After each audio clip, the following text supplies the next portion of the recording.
संसदेच्या विशेष अधिवेशनाला सुरुवात. नारी शक्ती वंदन अधिनियम विधेयकावर चर्चा.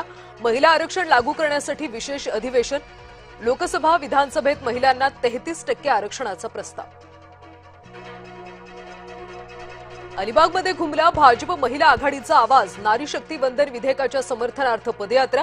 विधेयकाच्या समर्थनार्थ स्वाक्षरी मोहीम. महिलांचा मोठा प्रतिसाद. नाशिकमध्ये सकल हिंदू संघटनांचा मोर्चा. टीसीएसमध्ये घडलेल्या घटनेच्या निषेधार्थ मोर्चाचं आयोजन. मोर्चात मोठ्या संख्येने हिंदू संघटनांचे कार्यकर्ते सहभागी. नाशिकच्या टीसीएस कंपनीमध्ये वरिष्ठ अधिकाऱ्यांकडून झाडाझडती. 150 कर्मचाऱ्यांना तूर्त सोमवारपासून घरूनच काम करण्याचे आदेश. कर्मचाऱ्यांच्या जबाबात गंभीर तक्रारी. सूत्रांची माहिती. धर्मांतर प्रकरणाचा तपास आता एटीएसकडे. नाशिक शहरात एटीएसचं पथक पोहोचलं. केंद्रीय तपास यंत्रणांकडून गंभीर दखल.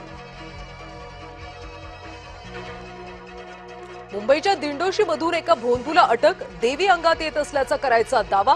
बकऱ्याचं काळीज, कोंबडी, दारू, सिगारेट, पैशांची मागणी. रिदम उर्फ मॉन्टी पांचाल असं भोंदूचं नाव. विधान परिषद निवडणुकीची तारीख जाहीर. एकूण 9 जागांसाठी 12 मे रोजी होणार निवडणूक.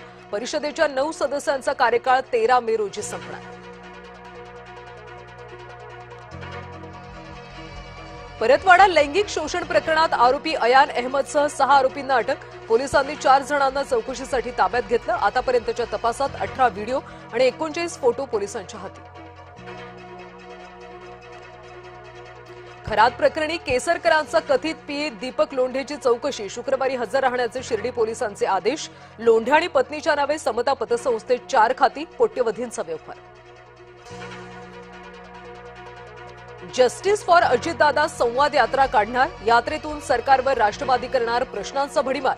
अमोल मिटकर यांची माहिती.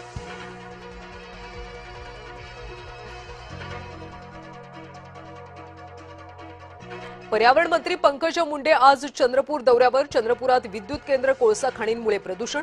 सुधीर मुनगंटीवारांनी विधानसभेत उठवला होता आवाज.